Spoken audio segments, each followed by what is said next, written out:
Film the dark جو 2018 میں release ہوئی تھی۔ یہ فلم عام ڈراؤنی فلموں سے مختلف ہے کیونکہ اس میں صرف خونی نہیں بلکہ دکھ، درد اور رشتوں کی پیچیدگی بھی دکھائی گئی ہے۔ فلم کی کہانی ایک ایسی نوجوان لڑکی مینا کے گرد گھومتی ہے جو مرنے کے بعد بھی ایک پراسرار جنگل میں بھٹکتی رہتی ہے۔ لوگ اسے ان ڈیڈ یعنی زندہ لاش یا بھوت کہتے ہیں، لیکن اس کے اندر انسانیت اور جذبات ابھی بھی زندہ ہیں۔ فلم کی خاص بات یہ ہے کہ یہ ہمیں سوچنے پر مجبور کرتی ہے کہ برائی صرف شکل یا حالت کی وجہ سے نہیں ہوتی، بلکہ حالات اور انسانوں کی ظالمانہ حرکتیں ہی اکثر کسی کو اندھیرے میں دھکیل دیتی ہیں۔ فلم کا آغاز ایک گھنے اور ڈراؤنے جنگل سے ہوتا ہے۔ درخت دکھائے جاتے ہیں، سرد ہوا کی آوازیں آتی ہیں، پرندوں کی آوازیں سنائی دیتی ہیں، لیکن ماحول میں ایک عجیب سا سناٹا چھایا ہوا ہے۔ جنگل عام جگہ نہیں لگتا بلکہ ایک ایسا مقام محسوس ہوتا ہے جو دیکھ کر ڈراؤنا لگتا ہے۔ مقامی لوگ اس جنگل کو بدروحوں کی جگہ مانتے ہیں۔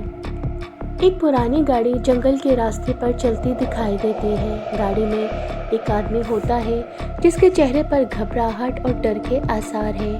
وہ بار بار ویو مرر دیکھتا ہے جیسے کوئی اس کا پیچھا کر رہا ہو۔ گاڑی آہستہ ہوتی ہے اور وہ ایک پرانے ویران سے مکان کے قریب رک جاتی ہے۔ یہ مکان جنگل کے اندر چھپا ہوا ہے۔ باہر سے ہی دیکھنے میں لگتا ہے کہ برسوں سے خالی ہے۔ کھڑکیاں ٹوٹی ہوئی ہیں، دیواروں پر کائی جمی ہوئی ہے، فضا اور بھی پراسرار ہو جاتی ہے۔ وہ آدمی گھر کے اندر داخل ہوتا ہے۔ اندھیرا چھایا ہوا ہے اور اندر عجیب سی بو پھیلی ہوئی ہوتی ہے۔ اچانک پیچھے سے آواز آتی ہے۔ وہ پہلی بار مینا کو دیکھتا ہے۔ اس کا چہرہ خوفناک ہے، جیسے وہ انسان بھی ہے اور بھوت بھی۔ آنکھوں میں غصہ اور نفرت بھری ہوئی ہے۔ وہ ایک دم حملہ کرتی ہے اور آدمی کو مار ڈالتی ہے۔ یہ منظر فلم کی خوفناک تاثر کو بڑھا دیتا ہے۔ مینا کو دیکھ کر صاف لگتا ہے کہ وہ کوئی عام لڑکی نہیں بلکہ ایک بدلہ لینے والی روح ہے۔ آدمی کے مرنے کے بعد مینا کی نظریں خالی خالی سی رہ جاتی ہیں۔ وہ آدمی کے سامان کو دیکھتی ہے لیکن زیادہ دلچسپی نہیں لیتی۔ پھر آہستہ آہستہ وہ جنگل کی طرف واپس لوٹ جاتی ہے، جیسے سب کچھ اس کے لیے معمولی ہو۔ اب جوزف کے بارے میں بتایا جاتا ہے۔ جوزف جو ایک نابینا لڑکا ہے، اسے ایک شخص اغوا کر لیتا ہے لیکن مینا اس شخص کو مار دیتی ہے۔ جوزف گاڑی کے پچھلے حصے میں بندھا ہوتا ہے۔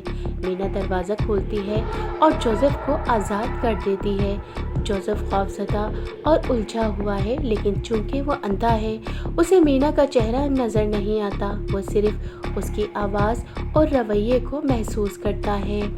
مینا زیادہ بات نہیں کرتی لیکن جوزف اس سے پوچھتا ہے کہ وہ کون ہے۔ جوزف دھیرے دھیرے سمجھنے لگتا ہے کہ لڑکی عام نہیں ہے۔ وہ اس پر بھروسہ کرنے کی کوشش کرتا ہے کیونکہ اس کے پاس کوئی اور سہارا نہیں۔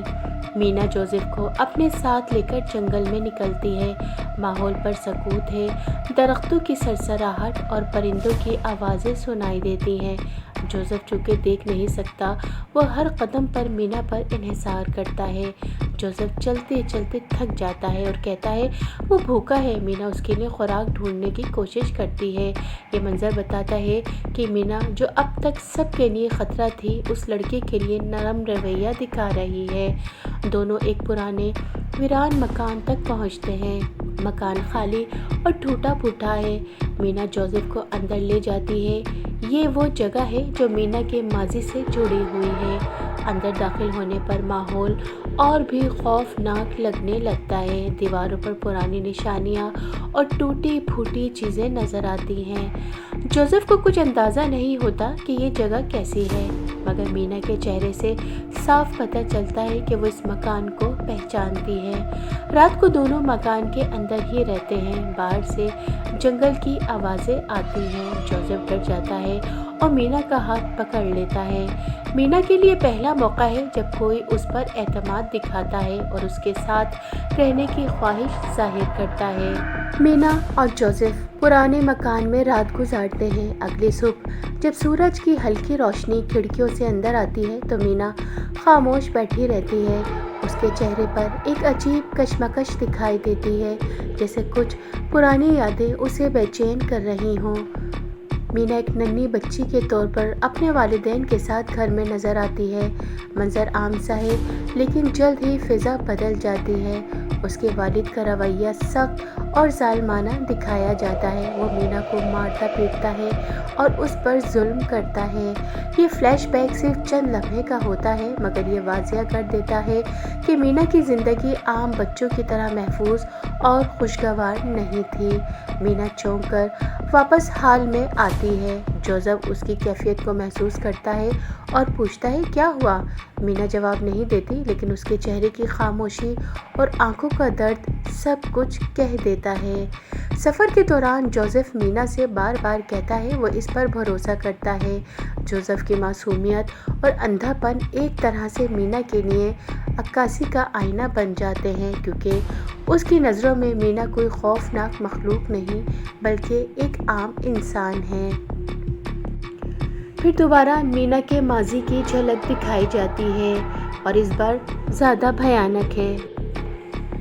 مینا کو ایک کمرے میں قید کر دیا جاتا ہے۔ اس کے والد یا اس کا سرپرست اس پر بدترین ظلم کرتا ہے۔ وہ چھوٹی سی بچی خوف اور تکلیف میں چیختی ہے۔ اس کے ماضی کو دیکھ کر یہ پتہ چلتا ہے کہ وہ کیوں اس حال تک پہنچی۔ مینا پھر اپنے پریزنٹ میں آ جاتی ہے۔ مینا جوزف کو لے کر آگے بڑھتی ہے۔ جوزف اس سے پوچھتا ہے کہ وہ کہاں جا رہی ہے۔ مینا خاموش رہتی ہے، لیکن اس کی آنکھوں میں شدت اور غصہ نظر آتا ہے۔ ایک اور رات آتی ہے۔ باہر جنگل میں عجیب و غریب آوازیں آتی ہیں۔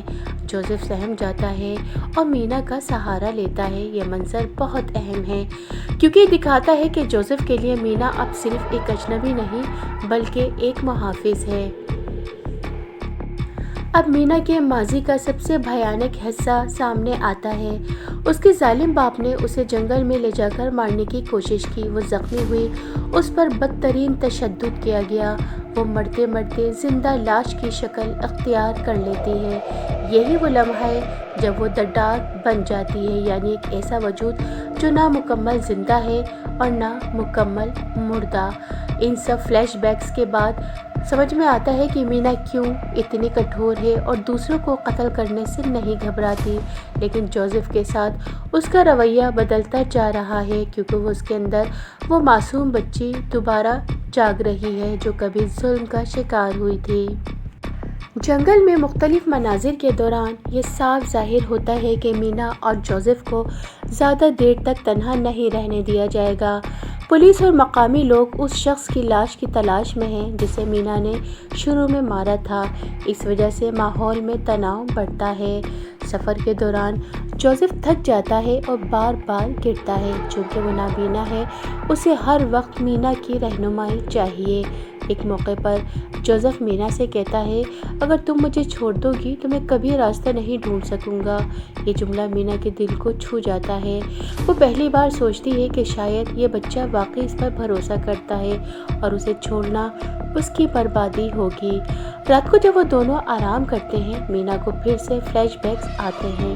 وہ اپنے باپ کی صورت اور ظلم کو یاد کرتی ہے۔ اس کے ذہن میں سوال اٹھتا ہے کہ کیا وہ بھی ظالم بن گئی ہے، لیکن جوزف کی موجودگی اس کو بدلنے لگی ہے۔ جوزف کی معصوم باتیں اس کے اندر کے اندھیرے کو ہلکا کر رہی ہیں۔ کچھ دیر بعد پولیس قریب پہنچ جاتی ہے۔ شور اور کتے بھونکنے کی آوازیں جنگل میں سنائی دیتی ہیں۔ جوزف گھبرا جاتا ہے۔ مینا فیصلہ کرتی ہے کہ وہ اسے محفوظ مقام پر لے جائے گی۔ وہ جوزف کو ایک چھپنے کی جگہ پر لے جاتی ہے۔ پولیس اور تفتیشی لوگ قریب سے گزرتے ہیں، لیکن انہیں کچھ نظر نہیں آتا۔ یہ منظر تھرل اور تناؤ سے بھرپور ہے۔ مینا سوچتی ہے کہ اگر وہ جوزف کو اپنے ساتھ رکھتی ہے تو وہ ہمیشہ خطرے میں رہے گا۔ دوسری طرف اگر وہ اسے دنیا کے حوالے کر دیتی ہے تو شاید جوزف کو ایک نئی زندگی مل جائے۔ مینا پہلی بار اپنی ذات سے زیادہ کسی اور کے بارے میں سوچتی ہے۔ مینا جوزف کو ایک محفوظ مقام اور راستے پر لے جاتی ہے جہاں سے لوگ اسے دیکھ سکیں۔ جوزف چونکہ اندھا ہے، وہ مینا سے لپٹ کر کہتا ہے مجھے اکیلا نہ چھوڑنا۔ یہ لمحہ بے حد جذباتی ہے۔ مینا اس کی بات سنتی ہے لیکن خاموش رہتی ہے۔ وہ اسے نرمی سے راستے پر کھڑا کر دیتی ہے اور خود اندھیرے میں پیچھے ہٹ جاتی ہے۔ کچھ دیر بعد مقامی لوگ اور پولیس جوزف کو دیکھ لیتے ہیں۔ وہ اس کی مدد کے لیے آتے ہیں۔ جوزف محفوظ ہاتھوں میں چلا جاتا ہے لیکن اس کے چہرے پر یہ احساس جھلکتا ہے جس نے اسے بچایا وہ اب اس کے ساتھ نہیں ہے۔ مینا جنگل کی اندھیری گہرائیوں میں واپس جاتی ہوئی دکھائی دیتی ہے۔ اس کا چہرہ اداس اور خاموش ہے۔ یہ منظر اس بات کی علامت ہے کہ وہ اندھیرے سے نکلی تھی مگر مکمل روشنی میں نہیں آ پائی۔ اس نے جوزف کو تو بچا لیا لیکن خود اب بھی دی ڈارک یعنی اندھیرے کا حصہ بنی رہی۔ اس فلم میں دکھایا گیا ہے کہ ظلم اور درد انسان کو کیسے بدلتا ہے۔ معصومیت اور بھروسہ کسی بھی اندھیرے میں روشنی کی کرن لا سکتا ہے۔ مینا اگرچہ اپنے لیے نجات نہ پا سکی لیکن جوزف کو ایک نئی زندگی دے گئی۔